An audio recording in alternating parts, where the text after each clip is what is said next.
စီးရနေရိုက်ပြီးဒီခါဖဲသွားမှာတော့သိချင်လားဒီခါကျိုးတရားကိုသွားပါမယ်စင်ကျိုးတရားကိုရှောက်မယ်ကျိုးတရားပေါ်လမ်းလျှောက်သွားမယ်လို့နော်ကျိုးတရားပေါ်ဒီမှာကြည့်ကျိုးတရားပေါ်လမ်းလျှောက်သွားမယ်ဟလာပြီလားပါလေကွာဟမ်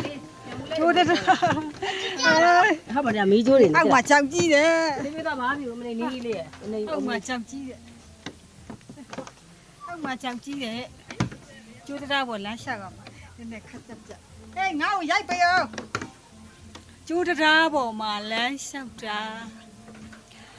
ကဲရည်ပြင်းပြင်းနီလန်းတို့နဲ့ဝေးဆွဲတော့ခုံပြတဲ့ကျုံမကွာအချစ်ဆုံးမင်းကိုတို့တို့တတိယနေမှာပါကြောက်နဲ့တွားရတော့အောက်မှာကြောက်ကြည့်ပြီးတယ်လားကဲရည်ပြင်းပြင်းနီလန်းတို့နဲ့ဝေးဆွဲတော့ခုံပြတဲ့တို့နဲ့ဝေးကျုံမကွာအချစ်ဆုံးမင်းကိုတို့တို့တတိယနေမှာပါ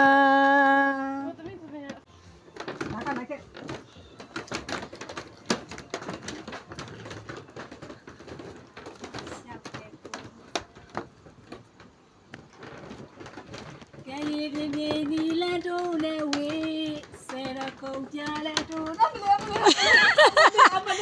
အမယေဘာလို့ရှိုးတော့တာများတော့လို့ကျိုးတရားပေါ်မှာမှောက်ရတောက်လေတော့ကန်ကောင်းလို့အောက်ထဲမှာကြောက်ကြီးတယ်ကြောက်ထဲမကြတာကန်ကောင်းတယ်အမလေးဖယားမလေးဖယားဒါကြီးကမကိုင်ဘူးဟာသွားမယ်ငါကြောက်လာပြီအမလေးဖယားဘာလို့ပြေးရတော့ကျိုးတရားကြီးကနှုတ်လို့ငါ့ကိုလုံးကြအောင်ဟာငါ့ကိုလုံးဟာပိတ်လိုက်မှရတော့မှာမလေးကကျိုးတရားပေါ်မလေးဟာဖယားတော်သေးတာမှန်တရားမလျှောက်ပါသေးဘူးမှန်တရားဆိုတော့မလေးဒူးတွေပါတုံလောက်တယ်မှန်တရားမလျှောက်ပါသေးဘူးဒါနော်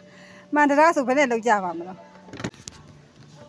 မလေးပဲများတာများသွားပြီးတော့ကျိုးတရားကိုမချော်လဲတော့မကြည့်မောလေမောပါလေသွားရတာလေပြောပါလေလို့တရားပေါ်မှာချော်လဲပါတယ်လို့တရားပေါ်မှာချော်လဲပါတယ်